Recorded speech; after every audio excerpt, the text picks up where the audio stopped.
사순절에 예수 그리스도의 고난을 기억하게 하는 마음에 내려앉는 그런 귀한 찬양 감사합니다.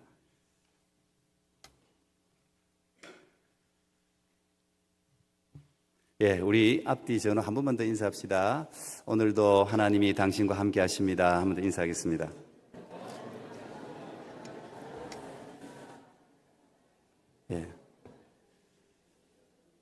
우리가 예배를 드리기 전에 1시간 전에 10시에 이제 경건회를 갖습니다. 예배위원들과 스태프들이 모여서 먼저 이렇게 예배를 준비하는 그런 시간인데요. 그 경건회에서 이제 여러분들 위해서 짧지만 그렇게 기도를 하는데, 오늘은 여러분들이 집에서 출발하는 그 발걸음이 정말 귀한 발걸음이라는 생각을 하는 감동을 마음에 갑자기 확 주시는 거예요. 우리가 세상의 이 모든 것들을 다 뿌리치고 예수 그리스도 앞에 나오는 그 십자가의 군병, 나오는 그 자체가 이거 얼마나 귀한 발걸음인가, 이제 이런 감동을 제가 오늘 아침에 받으면서 여러분들을 더 귀하게 바라보게 되었습니다. 우리 옆에 앉아 있는 모든 분들이 다 귀한 분들인 줄 믿습니다. 오늘은 지도자는 증명되어져야 한다, 이런 제목으로 말씀을 나누려고 합니다. 우리 교회는 해외 한인 장로회라는 그런 교단에 속해 있습니다. 그 중에서 저희들은 이제 캐나다 동노회, 노회가 여기도 있고 밴쿠버도 있고 이렇게 있는데요. 거기에 속해져 있습니다. 우리 장로님들은 교회 소속입니다. 교회에서 선택한 일꾼들이라서 혹시 이 교회에서 이사를 다른 지역으로 가서 다른 교회에 가면은 장로로 새로 투표를 해서 인준을 받아야 됩니다. 근데 목사들은 교회 소속이 아니고 노회 소속입니다. 그래서 같은 교단 안에서는 제가 가령 여기 토론토에 있다가 밴쿠버로 가든지 미국으로 가든지 가더라도 같은 교단 안에서는 동일한 목사의 위치에 있게 됩니다. 그런데 이제 교단이 다를 경우 타 교단에서 우리 교단으로 옮겨오는 목사님들도 계세요. 그런 경우에는 이제 편목 과정, 그래서 몇 가지 과목의 시험을 쳐야 합니다. 그리고 그 시험을 통과하면은 우리 노회의 회원으로 우리가 받아들이는 절차를 가지게 됩니다. 며칠 전에 우리 노회에 이제 9분의 목사님 또 2분의 전도사님 해서 우리 노회 회원 가입 신청을 하신 분들이 계십니다. 그러니까 여러 교회에서 이제 한국에서 목회자를 부목사님들을 청빙했다든지 하면은 이제 우리 노회 가입 절차를 가져야 돼요. 그런 분들이 한 9분 되는데, 제가 며칠 전에 그 중에 몇 과목을 우리 이제 목사님들이 나누어서 가르치는데, 그 중에 한 과목을 제가 맡게 되어서 이제 그분들을 가르친 적이 있습니다.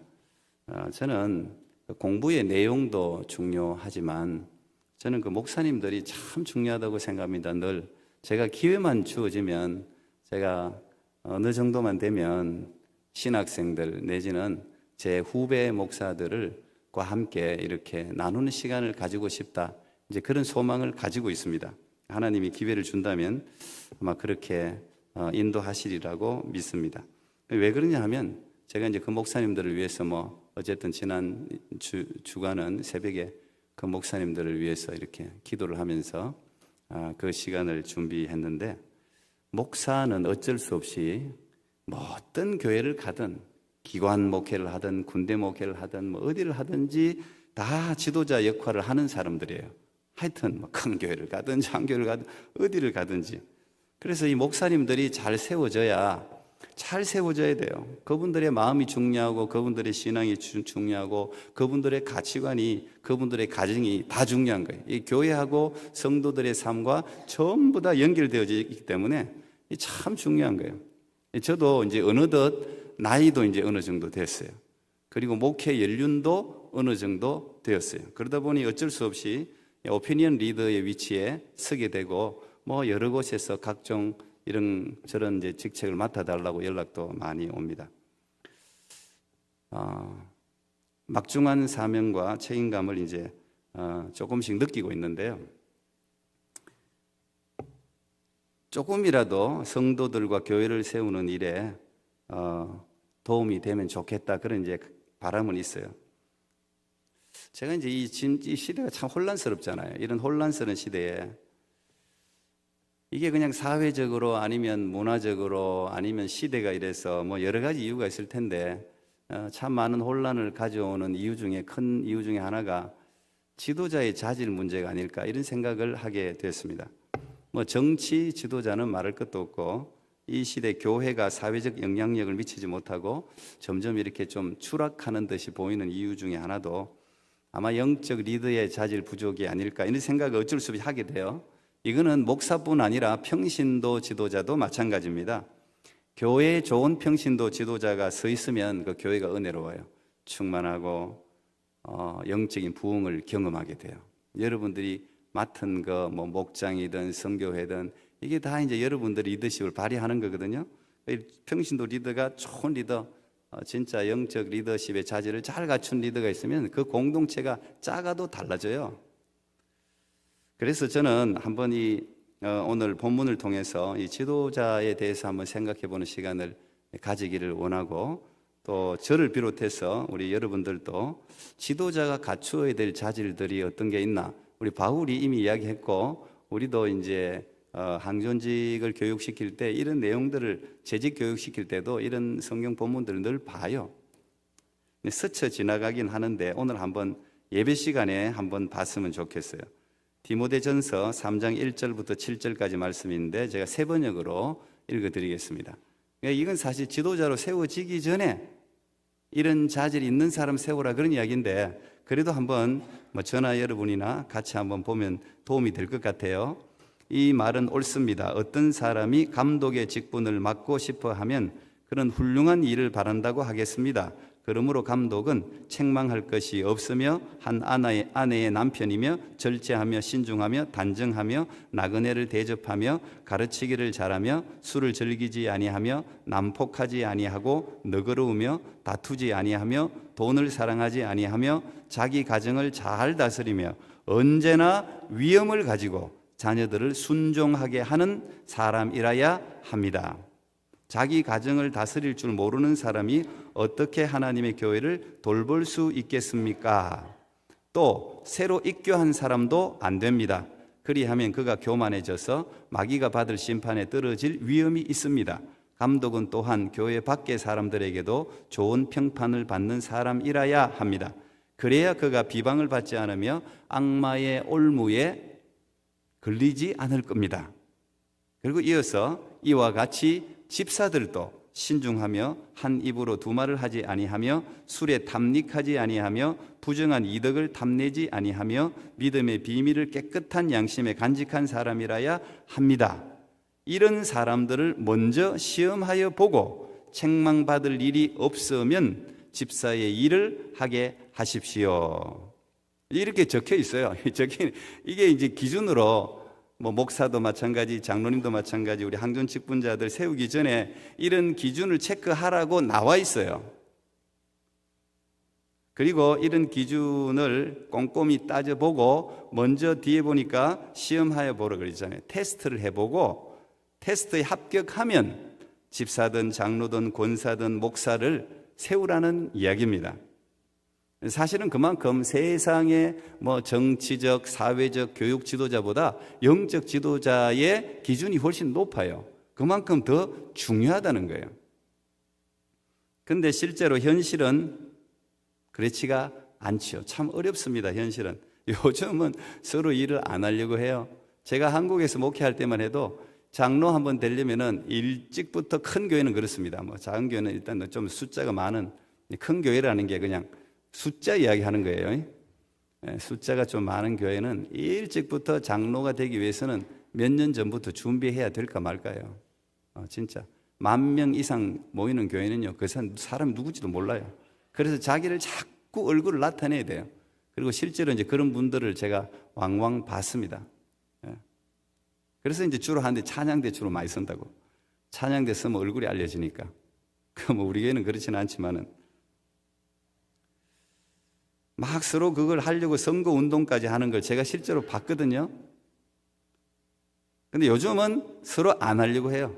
우리 교회만 그런 게 아니고 모든 교회가 서로 안 하려고 해요. 목사도 마찬가지예요. 요즘 젊은이들 목사 안 하려고 합니다. 왜? 이 세상적인 기준으로 다 따지는 거야. 돈벌이도 안 되지. 가니까 목사들 보니까 불쌍하지, 고생하지, 성도들 보니까 만만하지 않지. 옛날같이 목회 환경이 확 달라졌어요, 여러분. 항상 여러분 저를 볼 때 여러분들이 목사한다 생각하고 봐야 돼요. 여러분 자식이 목사한다 생각하고 봐보세요. 그러면 이제 달라지죠. 그러니까 이 현실에 너무 눈이 확 열려갖고 안 돼요. 제가 어제도 며칠 전에도 그 목사님들하고 나눴는데 그래도 그분들은 나이가 뭐 한 30대 후반, 40대 초반 이런 분들이에요. 다 나이가 있는 분들인데 그분들이 아마 신학교가 총신 출신도 있고 장신 출신도 있고 뭐 여기 낙스 출신도 있고 뭐 틴대 출신도 있고 다 다양하더라고. 9명이 다양해요 다. 그런데 그분들이 아마 신학교 갈 때만 해도 경쟁률이 제법 됐을 거예요. 제가 들어갈 때는 뭐 최고 높을 때였고. 근데 지금 한국의 신학교 다 미달이에요. 전부 거의 미달이에요. 거의.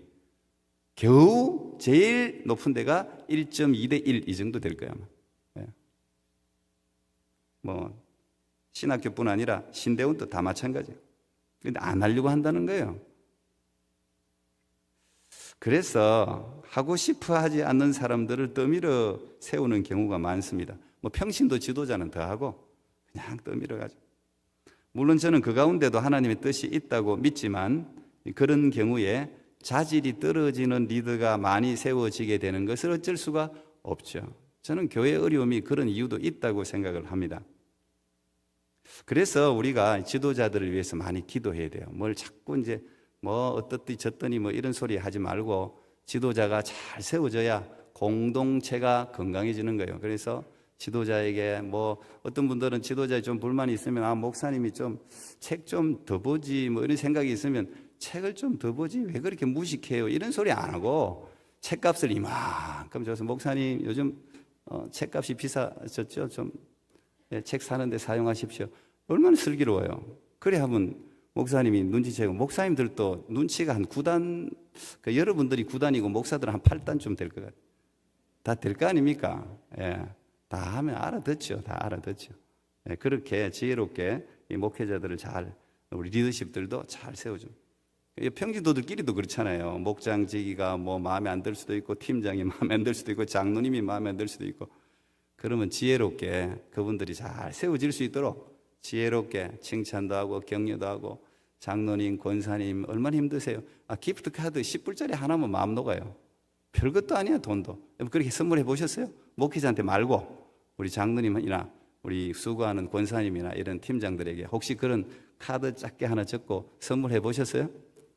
앞으로 서로 선물하세요. 큰 돈도 말고 그냥 다 20불 미만으로 해가지고 그냥 이래 저 갖고 하면 그분들이 저는 큰 격려를 물론 하나님이 다 격려하시는 것은 틀림없지만 저는 격려 받을 거라고 생각합니다.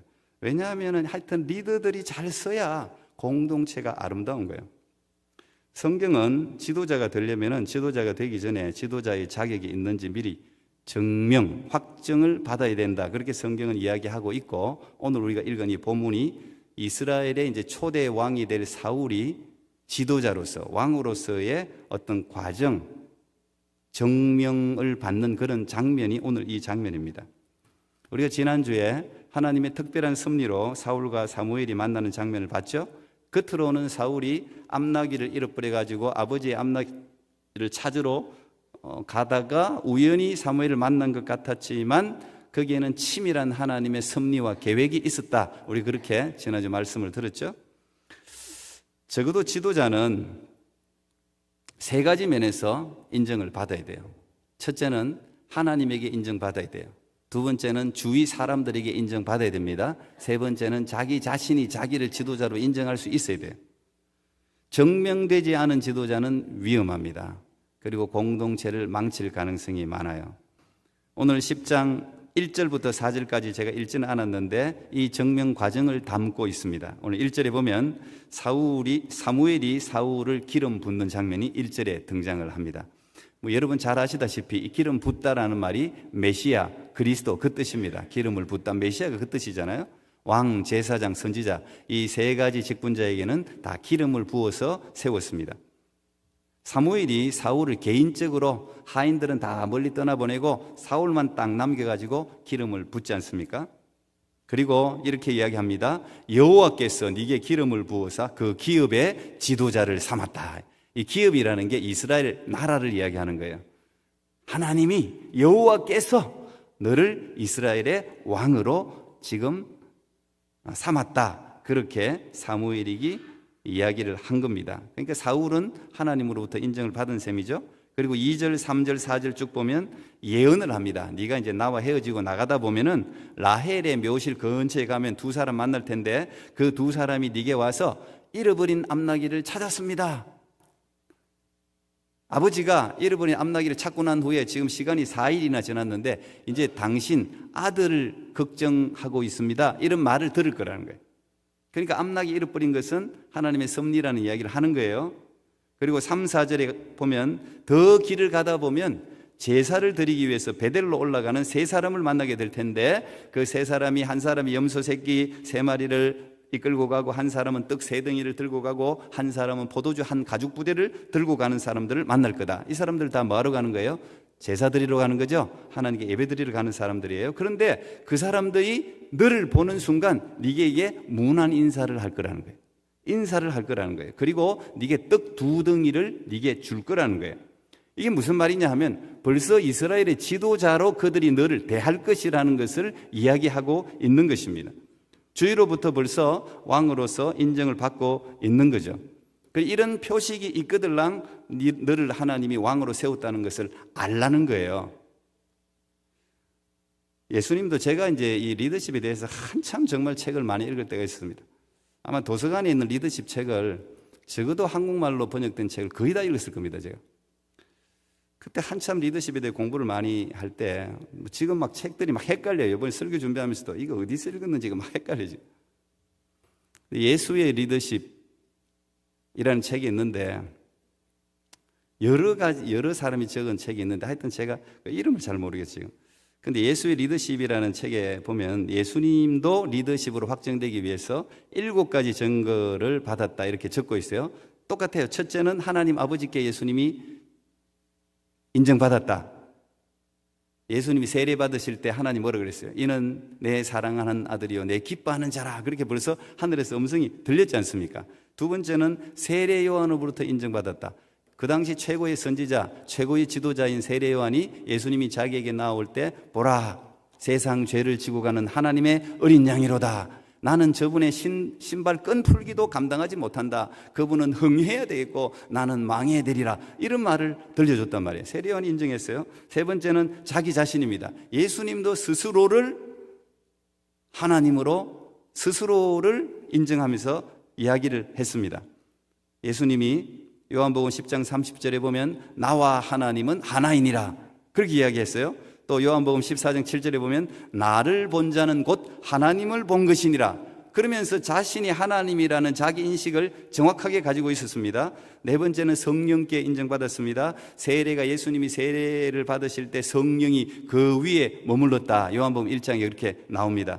다섯 번째 성경의 인정을 받았습니다. 하나님 말씀으로 구약은 곳곳에 다 예수님의 탄생을 예언하는 장면이 얼마나 많아요. 뭐 이사야니 에레미야니 전부 다 미가야니 뭐 다 예수님의 그 탄생과 사역과 죽음과 부활에 대해서 전부 예언을 하고 있잖아요. 그리고 예수님도 본인이 직접 이렇게 말씀하셨습니다. 요한복음 5장 39절.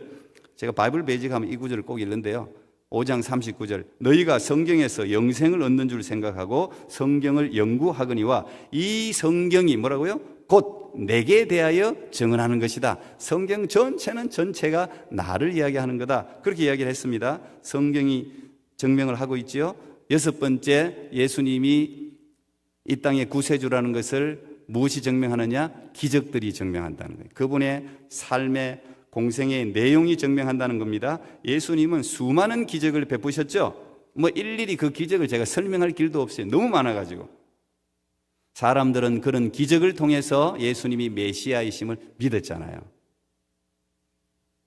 스스로가 유대인들은 표적을 구하고 그 표적을 스스로가 나타내신 거예요. 그래서 그들이 예수님을 메시아로 그렇게도 많은 사람들이 예수님을 따라다닌 것입니다. 마지막으로 예수님이 구세주라는 사실을 예수님과 공생의 3년 동안 가족보다 더 가까이 먹고 자고 동거동락하면서 지켜봤던 제자들입니다. 이 제자들이 여러분 가까이 있으면 다 알잖아요. 예. 여러분의 자녀가 여러분을 크리스찬으로 인정하면 그 크리스찬인 거예요.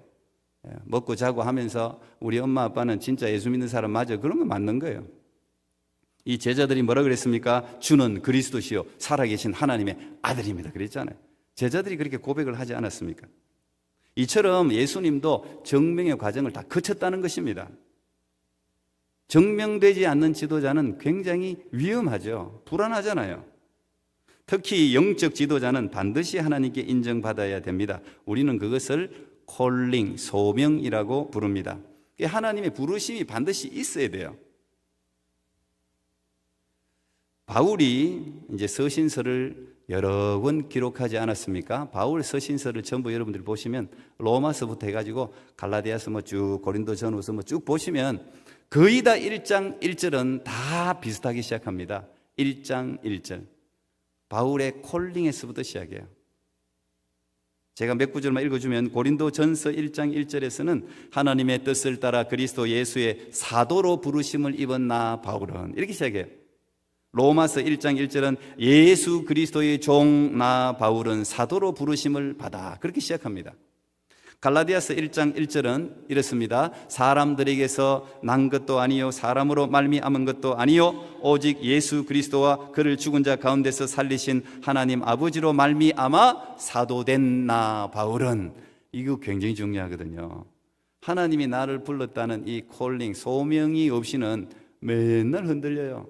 자기 의지로 내가 하고 싶어가지고 간 사람은 이게 아닌가벼, 이거 부딪히고 저 부딪히고 누가 나보고 뭐라 그러고 이런 일이 생기고 저런 일이 생기면 이게 아닌가벼 그리고 딴 길 간다. 그래서 소명이 중요한 거예요. 예.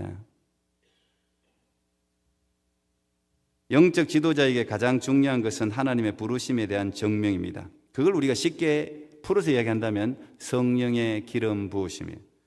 우리가 성령 세례라고도 하고 성령 충만이라고도 하는데 어쨌든 이 성령의 기름 부으심이 있어야 권능이 생기고 하나님의 일을 감당할 수 있는 힘이 생기고 흔들리지가 않는 것입니다. 예수님도 성령과 능력의 기름 부으심이 있고 난 후에야 수많은 기적을 베푸셨어요.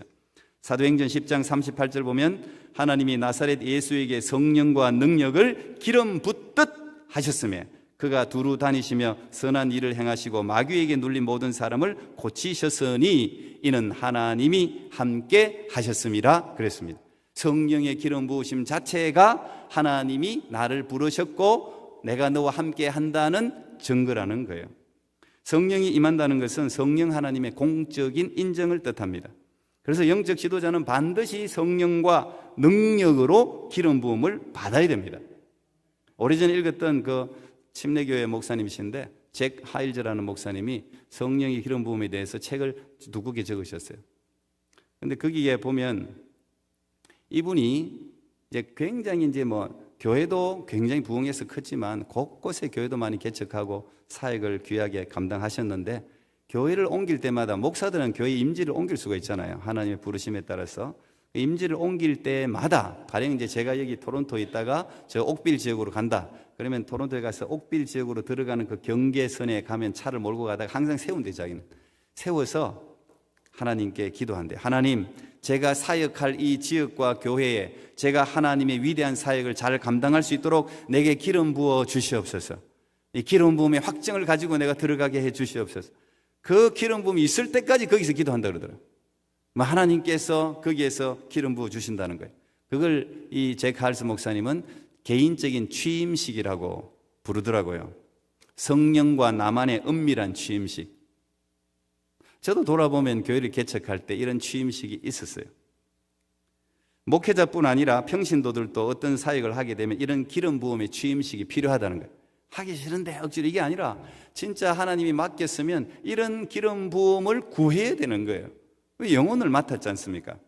성령께서 인정해 주시고 함께 하겠다는 신호기 때문에 이런 기름 부으심이 꼭 필요합니다. 이런 기름 부으심을 경험한 후에 하나님의 일을 하게 되면 달라요. 이 성령의 열매가 나타난다고. 성령의 열매. 갈등이 있는 공동체에 화평이 넘치고, 죽어있던 공동체가 생명이 일어나고 활력이 막 일어나고, 죄인들이 돌아와서 하나님의 백성이 되어서 날마다 구원받는 자의 수가 늘어나는 이런 일들이 성령의 기름 부음 받은 리더가, 평신도 리더든 목사님이든 누구든 간에 성령의 기름 부음을 받아야 여러분의 목장도 활력이 생기는 거예요. 그런데 앞으로 목장은 여러분 목장지기 탓이에요. 목장지기가 다 상급도 있고 기도를 열심히 해야 되는 거예요. 그렇다고 또 목장지기한테 청소 다 맡기고 그런 건 하지 마세요. 청소 같이 하고. 그런데 이게 필요해요. 하나님이 나를 세우셨다는 거, 이걸 대충 아무렇지도 않게 생각하는 사람은 아무렇지도 않게 하는 거고, 귀하게 생각하는 거는 귀하게 하나님이 도움을 구하면 하나님이 도와주시죠. 왜? 하나님이 일을 내가 대신하는 거잖아요. 하나님이 안 도와줄 수가 없는 거예요. 다 도와주는 거예요. 저는 이번 특세를 통해서 이런 하나님이 인정하시는 기름 부으심이 여러분 가운데 넘치기를 축복합니다. 이런 영적 권능을 구하시고, 딱 두 가지 이번 특세. 영적 권능을 다 받아야 돼. 그 다음에 부흥을 경험해야 돼요. 다시 부흥이 찾아와야 되는 거예요. 그래야 개인도 가정도 교회도 일어날 수가 있는 것입니다. 오늘 사울도 이런 성령의 기름 부으심을 지금 경험하고 있는, 제가 그 본문부터 읽었어요. 5절부터 읽었어요. 이런 성령의 기름 부으심이, 이게 뭐 성령의 기름 부으심이라는 게 이게 늦게 맞나 아닌가, 그건 아닌 거예요.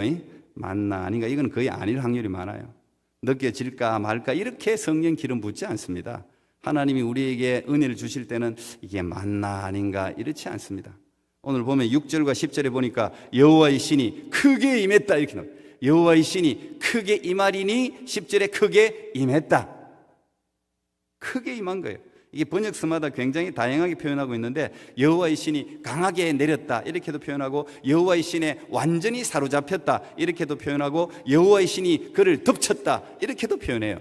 다 번역서마다 굉장히 맞는, 마음에 와닿는 번역들을 한 것 같아요. 어쨌든 이런 성령이 덮치고 성령이 강하게 내리고 완전히 우리가 사로잡히는, 저 사람이 달라졌어, 그게 성령이 임한 거예요. 우리는 이 사울 이야기를 보면은 금방 연상되는 게 마가다락방, 사도행전에 나오는 그 성령이 마가다락방에 충만히 임한 장면과 이 지금 오늘 구약시대 이 사울이 임한 게 똑같아요. 성령이라는 이야기죠. 여호와의 신은 똑같이 성령이에요. 사울이 스스로 통제하기 어려울 정도의 여호와의 신이 확 성령이 덮친 거예요. 그래서 갑자기 예언을 했다 그러잖아요. 예언을 하기 시작했어요. 6절을 세 번역서로 보면은 여호와의 영이 임하니까 춤을 추고 소리를 지르면서 예언을 했다 이렇게 구체적으로 풀어서 우리에게 설명해 주고 있어요. 여호와의 성령이 임하면요 춤을 추죠.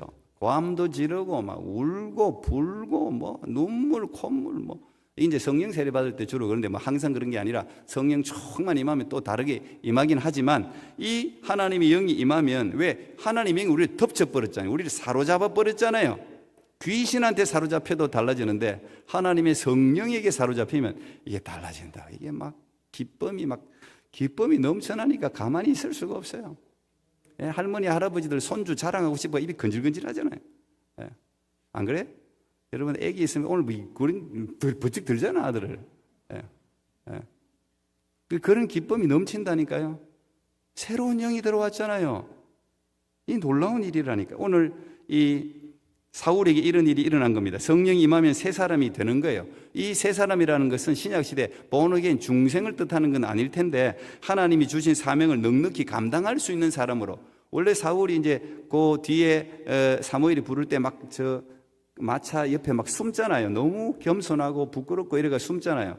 그런데 성령이 임하면은 내가 할 수 없습니다가 아니라, 하나님이 나와 함께 하신다면 내가 해보겠습니다.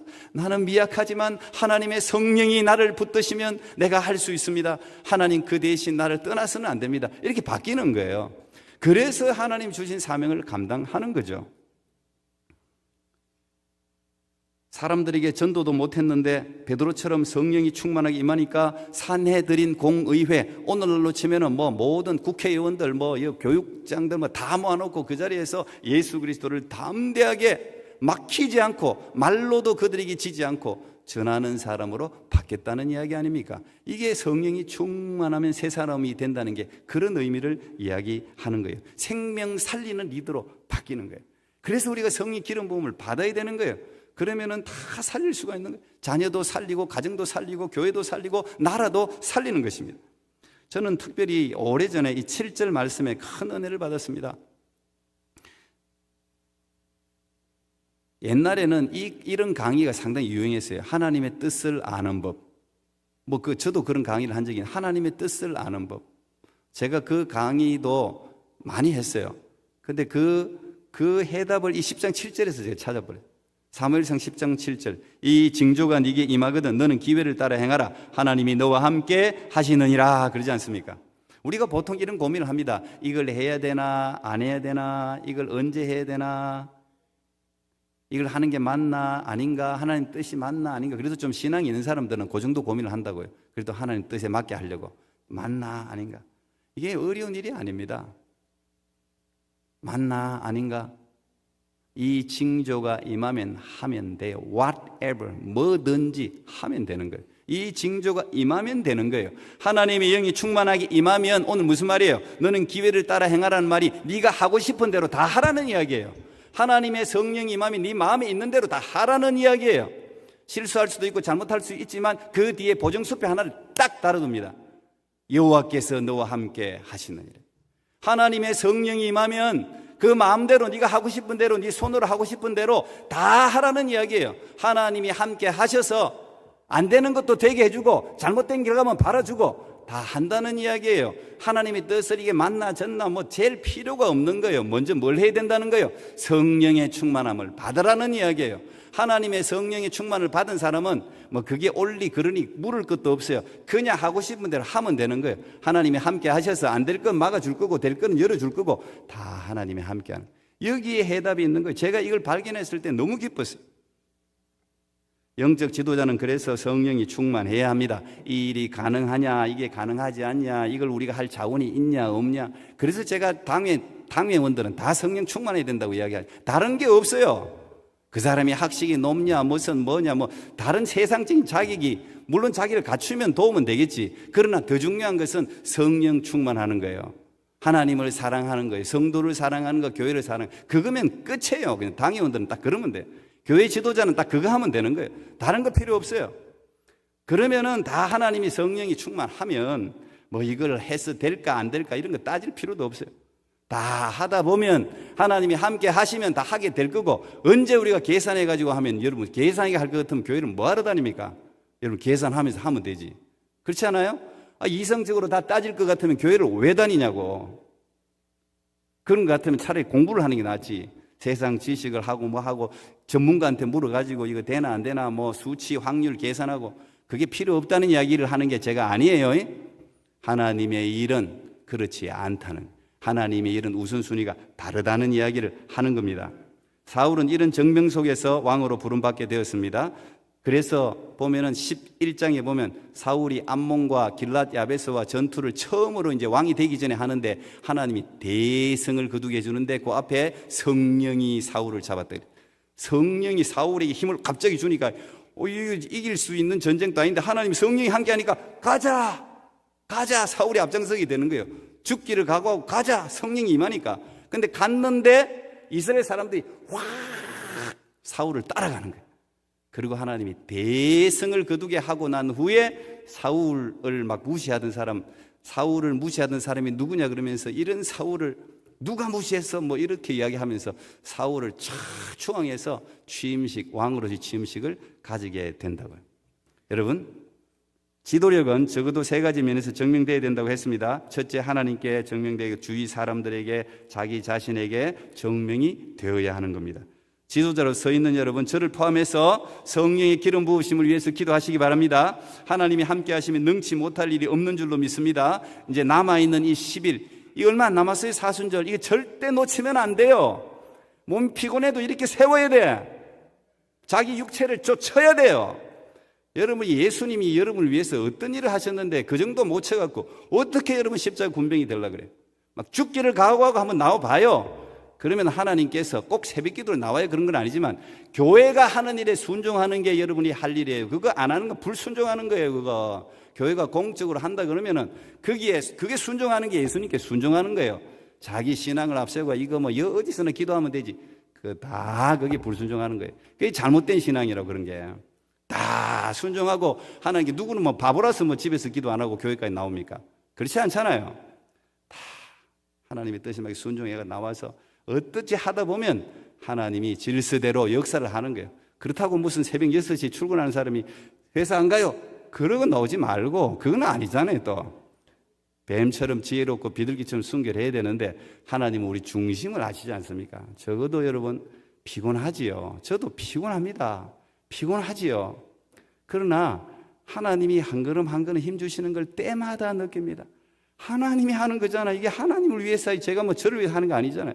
하나님이 여러분을 도우실 줄 믿습니다. 이 덕새뿐 아니라 무슨 일을 하든 간에 여러분 성령의 부으심, 기름 부으심을, 오늘 이 시대는 여러분 성령이 다 지금 성령 충만한 교회가 별로 없어요. 죄송하지만 성령 충만함을 구해야 되는 거예요.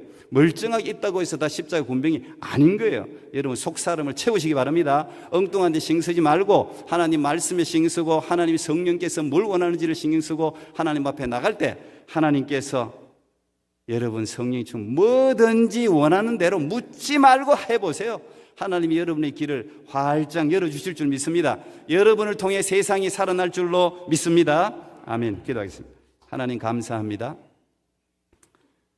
오늘 지도자는 증명되어져야 된다는 제목의 말씀을 들었습니다.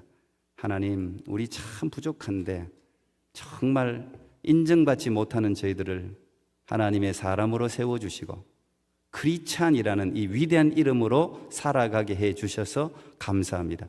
세상은 정신없이 혼란스럽게 돌아갑니다.